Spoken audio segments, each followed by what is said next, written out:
दरिया सिंध में कश्ती उलटने का वाकया। डूबने वाले 4 में से 3 अफराद की लाशें निकाल ली गई। डूबने वाले हबीबुल्लाह की लाश की तलाश जारी।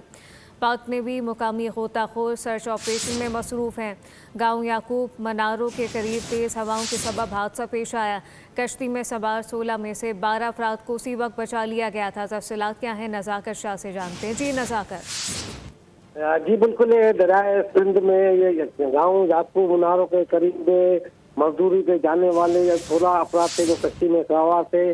तो कश्ती तेज हवाओं के बाद उलट गई थी, जिसके बायस जो ना 16 अफराद डूब गए थे, जिसमें से 12 अफराद को बचा लिया गया और 4 अफराद जो है वो डूब गए थे। उनकी लाशें जो है उस वक्त में से 3 अफराद की जो लाशें निकाली गई है। तो लाशें निकालने वाले तीनों अफराद की शनाख्त जो है उसमें 2 खवातीन है, मुस्मात शान, मुस्मात अभी और ईस्टर के तौर पर जो है वो शनाख्त हुई है।